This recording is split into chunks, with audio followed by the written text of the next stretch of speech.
नमस्कार दर्शकों, SN news channel आज आपके सामने ऐसे खुलासे करेगा जिन्हें देखकर आप हैरान रह जाएंगे। फर्स्ट इंडिया न्यूज चैनल पर चल रही डिबेट में शिवलिंग को लेकर के जो बहस चल रही है वो अब एक ऐसे पड़ाव पर है जहां पहले विजेंद्र सोलंकी जी पुस्तक को फाड़कर अपना गुस्सा जाहिर कर रहे थे, अब उनके दिल में ये भावना उत्पन्न हो गई है कि इसमें शिवलिंग की तस्वीर है, कबीर साहिब की फोटो है और शास्त्रों का उल्लेख है और शास्त्रों के आधार पर इस पुस्तक में ज्ञान दिया गया है। उन्होंने ये भी माना कि लाखों लोग संत रामपाल जी महाराज द्वारा दिए जा रहे ज्ञान को सही मानते हैं। शिवलिंग की व्याख्या को जो संत रामपाल जी महाराज ने शास्त्रों से लेकर के बताया है वो बिल्कुल सही है, लेकिन विजेंद्र सोलंकी जी और उनके पैनल में मौजूद अतिथिगण अभी इस बात को स्वीकार नहीं कर पा रहे। शिवलिंग भगवान का गुप्तांग ही है, ये आज हम आपके सामने शास्त्रों से प्रमाण करेंगे और दिखाएंगे, तब आपको कहीं ना कहीं ये यकीन जरूर होगा कि संत रामपाल जी महाराज जो भी ज्ञान दे रहे हैं वो शास्त्रों के आधार पर दे रहे हैं। चलिए आज आपको प्रमाण दिखाएंगे कि शिवलिंग भगवान शिव का गुप्तांग ही है और ये प्रमाण देख करके आप हैरान रह जाएंगे। देखिए शिव महापुराण कोटि रुद्र संहिता अध्याय 12 से संत रामपाल जी महाराज ने क्या प्रमाण दिखाया है, देखिए। श्री शिव महापुराण विद्यावारिधि पंडित ज्वाला प्रसाद जी मिश्र कृत हिंदी टीका सहित खेमराज श्री कृष्णदास प्रकाशन मुंबई। आप व्यास जी के प्रसाद से सब वस्तु को जानते हैं, आपको कुछ अज्ञात नहीं है। इस कारण हम आपसे पूछते हैं, संसार में उन लिंगों की पूजा होती है जो आपने पहले बताए, सो उसका कारण वही है, क्या और कोई इसका कारण है? हे सूत जी, लोक में शिव की प्रिया पार्वती जो बाण रूपा कही है, सो इसका क्या कारण है? आपने जैसा सुना है वैसा कहो। सूत जी बोले, हे ब्राह्मणों, हे श्रेष्ठ ऋषियों, मैंने व्यास जी से जो कल्प भेद की कथा सुनी है उसी को आज तुमसे कहता हूँ, सो सुनो। पहले दारुवन में ब्राह्मणों का जो वृतांत हुआ सो अब अच्छी प्रकार सुनो, जैसे मैंने सुना है वैसा कहता हूँ। है ऋषिस्तम, जहाँ दारू नामक श्रेष्ठ वन है, तहाँ नित्य शिव के ध्यान में तत्पर हुए शिव भगत ऋषिगण रहते थे। वे मुनीश्वर तीनों लोकों में निरंतर शिव जी का पूजन करते तथा अनेक प्रकार के स्तोत्रों से स्तुति करते थे। वे शिव जी के ध्यान में परायण शैव द्विज ऋषिगण समाधियों को लेके निमित्त कभी दारुवन में आए। इस अंतर में साक्षात नीलोहित शंकर विकट रूप धारण करके उनकी परीक्षा के निमित्त प्राप्त हुए। साक्षात दिगंबर अति तेजस्वी विभूति भूषण से शोभायमान कामियों के समान चेष्टा को किए, हाथ में ज्योतिर्लिंग को धारण किए। स्वयं भक्तों से प्रसन्न हुए शिवजी मन से उन वनवासी मुनियों की भलाई करने को प्रसन्नता से उस वन में प्राप्त हुए। उनको देखकर ऋषि पत्नी परम त्रास को प्राप्त हो व्याकुल हुए तथा कोई विस्मित हो वहां आई तथा कोई हाथ पकड़ के परस्पर आलिंगन करने लगी। इस प्रकार वे स्त्रियां परस्पर आलिंगन करने से अति प्रसन्न हुई। इसी अवसर में वे श्रेष्ठ ऋषि भी आ गए। उनके विरुद्ध रूप को देखकर वे दुखी तथा क्रोध से व्याकुल हुए। उस समय दुखित हुए शिव जी माया से मोहित हो वे ऋषि आपस में बोले कि यह कौन है, यह कौन है, इस प्रकार कहने लगे। जिस समय वह अवधूत दिगंबर कुछ न बोले तो वे परम ऋषि उन भयंकर पुरुष से कहने लगे, तुम वेद मार्ग को लोप करने वाले विरुद्ध कार्य को करते हो, इस कारण तुम्हारा यह लिंग भूमि पर गिर पड़े। सूत जी बोले, ऐसा उन ऋषियों के कहने पर उन अद्भुत रूपधारी शिव का वह लिंग उसी क्षण गिर पड़ा और वह लिंग आगे स्थित हुआ, अग्नि के समान जलने लगा और जहाँ जहाँ वह जाता तहाँ तहाँ जलता था। वह लिंग पाताल में स्वर्ग लोक में भी उसी प्रकार प्रज्वलित हो भ्रमण करने लगा, कहीं पर भी स्थिर न हुआ। संपूर्ण लोक व्याकुल हुए तथा वे ऋषि दुखित हुए। कोई देवता तथा ऋषि कल्याण को नहीं प्राप्त हुए। जिन्होंने शिवजी को नहीं जाना वे संपूर्ण देवर्षि दुखित हुए, परस्पर मिलकर तत्काल ब्रह्मा की शरण में गए। वहां जाकर वे सब ऋषि आदि ब्रह्मा को नमस्कार कर तथा उनकी स्तुति करके सृष्टि करने वाले ब्रह्मा जी से वह वृतांत कहने लगे। ब्रह्मा जी उनके वचन को सुनकर शिवजी माया से मोहित हुए। ऋषि श्रेष्ठों को जानकर शिवजी को प्रणाम कर उनसे बोले। ब्रह्मा जी बोले, हे ब्राह्मणों, जानने वाले भी आप लोग ऐसे निंदित काम को करते हैं। यदि बिना जानने वाले ऐसा करें तो कोई कहने की बात नहीं है। इस प्रकार शिव देव से विरोध करके कौन पुरुष अपनी कुशलता चाहता है? जो मनुष्य मध्याह्न समय में प्राप्त हुए अध्यांगत का सत्कार नहीं करता है तो वह अतिथि उसके पुण्य को लेकर तथा उसे अपने पापों को देकर लौट जाता है। यदि साक्षात शिव जी आवे तो फिर क्या है? मैं तुमसे यह सत्य कहता हूँ कि जब तक तीनों लोकों में यह शुभ लिंग कहीं स्थिर नहीं होता है तब तक आप ऐसे उपाय करें कि जिससे इस लोक में स्वास्थ्य हो। हे ऋषियों, शिव के ज्योतिर्लिंग को मन से ध्यान से करो। सुत जी बोले, इस प्रकार कहे हुए ये ऋषि ब्रह्मा जी से बोले, हे ब्राह्मण, अब हमको क्या करना उचित है, सो आप आज्ञा करो। उन मुनीश्वरों के ऐसा कहने पर वह सब लोकों के पितामह ब्रह्मा जी उस समय उन ऋषियों से स्वयं बोले। ब्रह्मा जी बोले, हे देवताओं, देवी पार्वती की आराधना करके पश्चात शिव जी की प्रार्थना करो।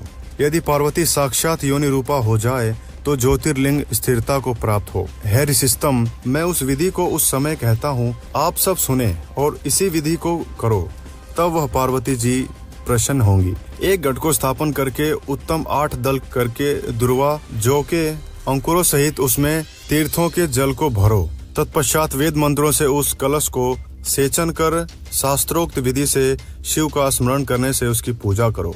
शतरुद्रीय मंत्रों से उस कलश के जल से उस लिंग को स्नान कराए। उक्त मंत्रों से मार्जन करके शांति को प्राप्त हो। फिर योनि रूप वाली गिरिजा तथा बाण को स्थापन कर वहां उसी लिंग का स्थापन और मार्जन करो और सुगंध तथा चंदनों से पुष्प, धूल, दीप, नैवेद्य आदि पूजा से परमेश्वर शिव को संतुष्ट करो। प्रणाम तथा पुण्य स्तुतियों से, बाजे गानों से धूमकर मंगलाचरण करो। तत्पश्चात जय का उच्चारण करो। यह प्रार्थना करो कि हे देवेश, हे संसार को प्रसन्न करने वाले, आप प्रसन्न हो। आप संसार के कर्ता हैं तथा पालन करने वाले हैं। आप ही अविनाशी हैं, संहार करने वाले हैं। हे महेश्वर, आप संसार के आदि हैं तथा जगत के उत्पन्न करने वाले, संसार के अंतर्यामी हैं। आप शांत हो तथा संपूर्ण लोकों को पालन करो। इस विधि के करने पर निसंदेह स्वास्थ्य होगा। तीनों लोकों में विकार यानी उत्पात न होगा, किंतु सुख होगा। सुत जी बोले, ऐसा सुनकर वे देवता तथा ऋषि ब्रह्मा जी को प्रणाम करके सब लोकों के सुख की इच्छा से उन शिवजी की शरण को प्राप्त हुए। उस समय परम भक्ति से पूजित और सत्कार किए हुए शिवजी अति प्रसन्न होकर उन ऋषियों से बोले। महादेव जी बोले, हे संपूर्ण देवताओं, हे ऋषियों, आप सब मेरे वचन को आदर से सुनो। यदि मेरा ज्योतिर्लिंग योनि रूप में धारण किया जाए तो सुख होगा। बिना पार्वती के और कोई मेरे ज्योतिर्लिंग को धारण करने को समर्थ नहीं है। उन देवी पार्वती जी से धारण किया हुआ मेरा लिंग शीघ्र ही शांति को प्राप्त होगा। सुत जी बोले, हे मुनीश्वरों, यह सुनकर देवता तथा ऋषियों ने ब्रह्मा जी को ग्रहण कर उस समय पार्वती जी की प्रार्थना की।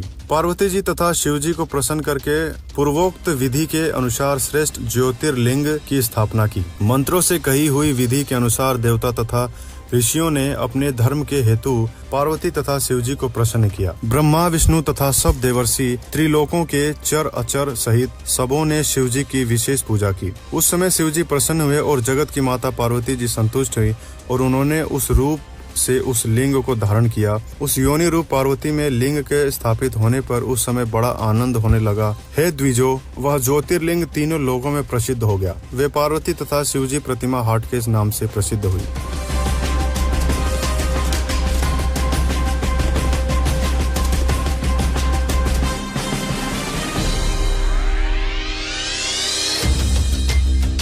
ये वही देवी भागवत गीता प्रेस गोरखपुर से प्रकाशित है। संपादक हनुमान प्रसाद पोदार, चिमनलाल गोस्वामी। और देखना इस पे 123 पृष्ठ पे, तीसरा स्कंद 123 पृष्ठ पे। विष्णु जी अपनी माता दुर्गा की महिमा गा रहे हैं और अपनी सतीथि बता रहे हैं। तुम शुद्ध स्वरूपा हो, ये सारा संसार तुम्ही से उद्भासित हो रहा है। मैं ब्रह्मा, विष्णु, मैं माने विष्णु, ब्रह्मा और शंकर, हम सभी तुम्हारी कृपा से विद्यमान हैं। हमारा आविर्भाव मन जन्म, तिरोभाव मन मृत्यु हुआ करता है। केवल तुम ही नित्य हो, जगत जननी हो, प्रकृति और सनातनी देवी हो। ये प्रकृति शब्द भी याद रखना, आपका गीता जी में काम आएगा। जब 14वें अध्याय में दास आपको बताएगा कि प्रकृति से उत्पन्न तीनों गुण, रजगुण, ब्रह्मा, सत्गुण, विष्णु, तम गुण, शिव जी, ये जीव को कर्मानुसार फंसाए रखते हैं। प्रकृति माने दुर्गा। 14वें अध्याय के 3, 4, 5 श्लोक में लिखा है कि प्रकृति मेरी पत्नी है, मैं पति हूँ इसका, इसके पेट में जीव स्थापित करता हूँ जिससे सब जीवों की उत्पत्ति होती है। विष्णु जी कह रहे हैं कि मैं ब्रह्मा और शंकर हम सभी तुम्हारी कृपा से विद्यमान है। हमारा आविर्भाव मन जन्म, तिरोभाव मन मृत्यु हुआ करता है। केवल तुम ही नित्य हो, जगत जननी हो, प्रकृति हो, सनातनी देवी हो। इसी का समर्थन भगवान शंकर कहते हैं। भगवान शंकर बोले, देवी यदि महाभाग विष्णु तुम्ही से प्रकट हुए हैं यानी उत्पन्न हुए हैं, तो उनके बाद उत्पन्न होने वाले ब्रह्मा भी तुम्हारे ही बालक हुए। फिर मैं तुमको लीला करने वाला शंकर क्या तुम्हारी संतान नहीं हुआ? इति सिद्धम के ब्रह्मा विष्णु महेश नासवान है, दुर्गा इनकी माता है। मुझे भी उत्पन्न करने वाली तुम ही हो शिवे। संपूर्ण संसार की सृष्टि करने में तुम बड़ी चतुर हो। इस संसार की सृष्टि, स्थिति और संहार में तुम्हारे गुण सदा समर्थ हैं। उन्हीं तीनों गुणों से उत्पन्न हम ब्रह्मा विष्णु एवं शंकर नियमा अनुसार कार्य में तत्पर रहते हैं। इससे सिद्ध हो गया रजगुण ब्रह्मा, सतगुण विष्णु, तमगुण शिव जी। और ये केवल नियमित काम कर सकते हैं, जैसा वर्क डन, इसमें कोई परिवर्तन ये नहीं कर सकते। इस पवित्र पुराण के इन चंद पंक्तियों ने ये स्पष्ट कर दिया, 4 कंसेप्ट क्लियर कर दिए। एक तो ये है कि ब्रह्मा विष्णु महेश नासवान, इनकी जन्म मृत्यु होती है। दूसरा ये हो गया कि दुर्गा इनकी माता है। तीसरा ये हो गया कि रजगुण ब्रह्मा, सतगुण विष्णु, तमगुण शिव जी। और चौथा ये हो गया कि ये केवल जैसा जिसने कर्म किया है उतना ही आपको दे सकते हैं, उसमें कोई परिवर्तन नहीं कर सकते। ये पाप नाश नहीं कर सकते, प्रारब्ध में परिवर्तन नहीं कर सकते।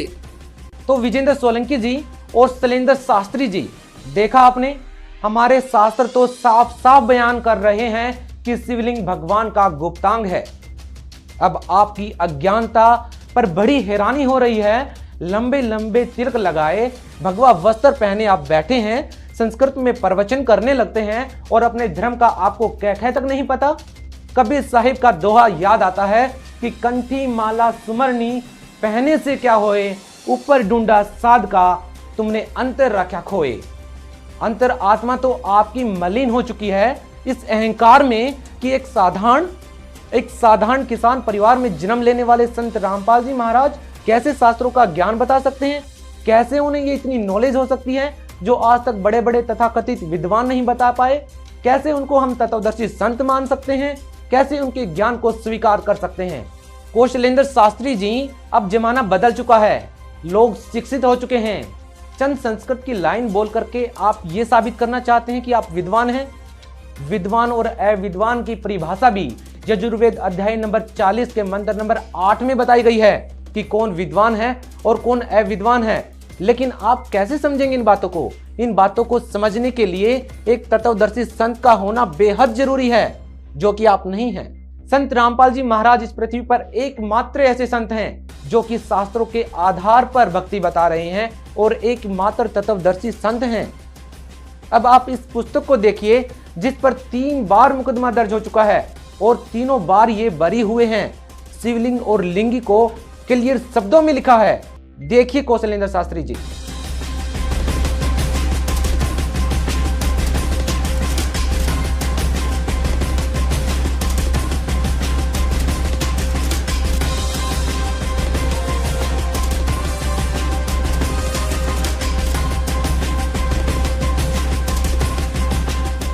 दर्शकों, आपके सामने कौशलेंद्र शास्त्री जी के एक और झूठ को एक्सपोज करते हैं।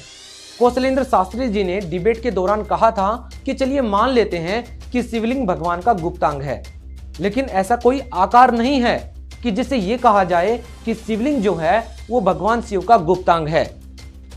पहले आपको कौशलेंद्र शास्त्री जी की ये वीडियो दिखाते हैं जिससे आपको सब कुछ क्लियर हो जाएगा। देखिए ये वीडियो। और यदि 1 मिनट के लिए बात को हम मान लेते हैं, वो कह रहे हैं कि साहब ये तो पुरुष जननेंद्रिय है। अरे पुरुष जननेंद्रिय है तो उसमें जननेंद्रिय की कोई आकृति नहीं है। वह जो शिवलिंग है उस शिवलिंग की किसी प्रकार की आकृति नहीं है, वह लिंगाकृति को प्राप्त नहीं है। वह लिंग शब्द का अर्थ क्या है? प्रारूप। लिंग शब्द का क्या तात्पर्य है? चिन्ह। सोलंकी जी एक तरफ हम और चलते हैं। हमारे यहाँ लिंग शरीर कहते हैं। लिंग शरीर का क्या तात्पर्य है? यदि थोड़ा सा वेदांत तो पढ़ लिया होता रामपाल जी ने, जगत गुरु शंकराचार्य जी का, तो वह सूक्ष्म शरीर को लिंग कहते हैं, लिंग शरीर कहते हैं। लिंग शरीर और स्थूल शरीर 2 शरीर होते हैं वेदांत में। कौशलेंद्र शास्त्री जी, अब आपको मथुरा के इस म्यूजियम में रखे इस शिवलिंग को देख लेना चाहिए। और अब आप सोच करके बताइए, देख करके बताइए कि क्या ये जो गुप्तांग है, इसका जो आकार है, वो आपको क्या सोचने पर मजबूर करता है। और क्या आप सोच रहे हैं, क्या ये भगवान शिव का गुप्तांग नहीं है? क्या ये आकार नहीं है भगवान शिव के गुप्तांग का? थोड़ी बहुत शर्म आपको आनी चाहिए कि कैसे लाखों वर्षों से चली आ रही पूजा को आप एक झटके में नकार रहे हैं कि भगवान जो शिवलिंग है वो भगवान का गुप्तांग नहीं है। बड़ी हैरानी होती है आप लोग जो कि तथाकथित विद्वान बनकर के पैनल में बैठे हैं और जनता को ज्ञान बांट रहे हैं। तो दर्शकों, हम आपके सामने कौशलेंद्र शास्त्री के एक और झूठ का पर्दाफाश करने वाले हैं। सबसे पहले आपको एक क्लिप दिखा देते हैं, पहले ये क्लिप देख लीजिएगा, उसके बाद हम आपको एक्सपोज वीडियो भी दिखाएंगे। जी हाँ, ये देखिए कौशलेंद्र शास्त्री की ये वीडियो। कौशलेंद्र दास जी, मैं उम्मीद करूंगा कि सर संस्कृत के जिन शब्दों को लेकर हम व्याख्यान कर रहे हैं उसको आप आगे बढ़ाएं। जी देखिए, जिस तरह की बात उन लोगों ने कही है वो न केवल अस्वीकार्य है बल्कि हास्यास्पद भी है। मैं भी बता रहा था कि वामन शिवराम आप्टे का जो संस्कृत शब्दकोश है वह सर्वाधिक प्रामाणिक शब्दकोश है और मैं उसको पढ़ रहा हूँ। वहां लिंग शब्द का क्या अर्थ है वो आप देखिए। वे लिख रहे हैं निशान, चिन्ह, निशानी, प्रारूप, बिल्ला, प्रतीक, विभेदक, चिन्ह, लक्षण। ये देखिए, ये अब ये वही नहीं लिख रहे हैं, महाकवि कालिदास अपने रघुवंश में प्रयोग कर रहे हैं, यति पार्थिव लिंग धारिणौ। एक बात, मोनियर विलियम्स ने 1851 में जो इंग्लिश संस्कृत डिक्शनरी कंपाइल करी उसमें जो लिंग शब्द का अर्थ मोनियर विलियम्स लिख रहे हैं वो लिख रहे हैं ए mark, a sport, A sign, A token, A beige. अब आप देखिए, ऐसा नहीं है कि इस शब्द को लिंगी शब्द की हमारे यहाँ इतनी चर्चा है सोलंकी जी कि मुझे जानकर क्या आश्चर्य हो रहा। दर्शकों, सबसे पहले हमने सोचा कि कल डिबेट के दौरान कौशलेंद्र शास्त्री जी जिस लिंग शब्द की व्याख्या कर रहे हैं और टीवी पर जो दिखाया जा रहा है वो शायद गलती से एडिटर ने कुछ और दिखा दिया। लेकिन अब हमें पता चलता है जब हमने वामन शिवराम आप्टे के संस्कृत और हिंदी शब्दकोश को खंगाला और जो सच्चाई निकलकर सामने आई तो कौशलेंद्र शास्त्री के एक और चालाकी का पर्दाफाश हुआ कि वो जानबूझकर वो संस्कृत हिंदी शब्दकोश नहीं दिखाना चाहते थे, क्योंकि वो जो सच छिपाना चाहते थे वो आज आपके सामने ऐसे न्यूज रखने जा रहा है। देखिए, वामन शिवराम आप्टे के संस्कृत हिंदी शब्दकोश में लिंग शब्द का क्या अर्थ लिखा है। दोस्तों, ये है वामन शिवराम आप्टे के द्वारा लिखित संस्कृत हिंदी शब्दकोश, जिसमें यहाँ आप जो देख रहे हैं वो लिंग शब्द लिखा हुआ है। और इसका अर्थ क्या होता है ये देख लीजिए। इसका अर्थ होता है चिन्ह, प्रतीक, वेश, मिथ्या चिन्ह, लक्षण, रोग के चिन्ह, प्रमाण, प्रमाण के साधन, लक्षण, कारण, निमित्त, लिंग चिन्ह। और ये जो आप देख रहे हैं ये है योनि, पुरुष की जनेंद्रिय, शिशन और स्त्री या पुरुष का बोध कराने वाला चिन्ह। ये देखिए आप, ये है लिंग शब्द का अर्थ, जो कि कौशलेंद्र शास्त्री जी बार बार कह रहे थे कि लिंग शब्द का अर्थ पुरुष की जनेंद्रिय नहीं होता। और यहाँ पर ये साफ साफ लिखा है जिसका वास्तविक अर्थ पुरुष की जनेंद्रिय से है, यानी कि स्त्री या पुरुष का बोध कराने वाला चिन्ह, पुरुष की जनेंद्रिय, शिशन। तो दर्शकों, देखा आपने, कौशलेंद्र शास्त्री जी लिंग शब्द के केवल वही अर्थ आपको बता रहे हैं जो वो बताना चाहते हैं। उसके नीचे क्या लिखा है वो आप सभी से छिपा दिया। यहाँ पर साफ साफ लिखा हुआ है कि लिंग शब्द का अर्थ योनि होता है, पुरुष की जनेंद्रिय होता है और पुरुष और स्त्री का बोध करवाने वाला चिन्ह होता है। तो यहाँ पर संत रामपाल जी महाराज का जो ज्ञान है वो बिल्कुल यथार्थ है और ये सच्चाई निकल करके सामने आती है कि जो शिवलिंग जो है वो भगवान शिव का गुप्तांग है।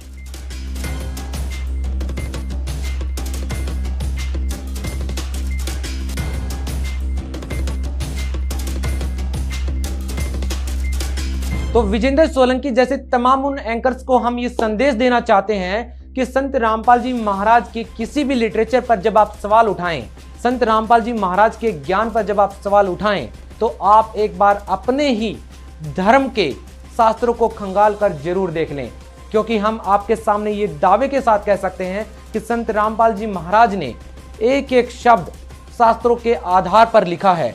जी हाँ, संत रामपाल जी महाराज ही सनातन हिंदू धर्म के असली रक्षक हैं और असली ज्ञाता हैं। संत रामपाल जी महाराज ही हर उस शास्त्रों का गहन अध्ययन करके हमें वो गूढ़ रहस्य बताते हैं जो आज तक किसी भी तथाकथित संत ने हमें नहीं बताए। चाहे वो बाइबल है, चाहे वो कुरान शरीफ है, चाहे हमारे पवित्र चारों वेद हैं, चाहे गीता जी हैं, हर एक शास्त्र को संत रामपाल जी महाराज ने गहनता के साथ अध्ययन किया है और तब जाकर के हमारे सामने जो पुस्तकें आती हैं वो उन शास्त्रों का सार हैं, निचोड़ हैं, ताकि संक्षिप्त में आपको अपने धर्म की जो जानकारी है वो मिल सके, आपको यथार्थ वो मंत्र मिल सके जिन मंत्रों के करने से साधक को लाभ होते हैं। आप उन षड्यंत्रकारी लोगों से बचें क्योंकि वो नहीं चाहते कि भगत समाज सही भक्ति करे। कुछ लोग हैं जो संत रामपाल जी महाराज की छवि को बिगाड़ कर आपको ये संदेश देते हैं कि उनकी पुस्तकों को ही ना पढ़ें। आपको ये क्यों नहीं कहते कि उनकी पुस्तकों को पढ़ें और उसमें से निकालें उन बातों को जो संत रामपाल जी महाराज गलत बता रहे हैं। और ऐसे न्यूज चैनल आज ये दावा करता है कि हर एक उस सवाल का जवाब दिया जाएगा जो भी आप ऑब्जेक्शन संत रामपाल जी महाराज के ज्ञान पर करेंगे, क्योंकि संत रामपाल जी महाराज का ज्ञान 100% शास्त्रों के आधार पर है। यदि संत रामपाल जी महाराज के पुस्तकों पर पाबंदी लग रही है तो पाबंदी लगनी चाहिए हमारी भगवत गीता पर, जी हाँ, हमारे वेदों पर, हमारी कुरान शरीफ पर, हमारी बाइबल पर, क्योंकि इन सभी शास्त्रों का निचोड़ जो देते हैं वो संत रामपाल जी महाराज अपनी पुस्तकों में देते हैं। तो कुछ लोगों का ये षड्यंत्र है कि किसी भी तरह हम शास्त्रों के अनुसार भक्ति न करके उसी पाखंडवाद में उलझे रहें जिसको कि ब्राह्मणवाद कहा जाता था। जी हाँ, आपको पाखंडवाद का एक ऐसा शिकार बनाया जा रहा है जिससे आप कभी भी निकल ना पाएं। इस चुंगल से निकलिए और सतभक्ति कीजिए, संत रामपाल जी महाराज का ज्ञान सुनिए ताकि आपको सही दिशा मिल सके, ताकि आपकी दशा बदल सके।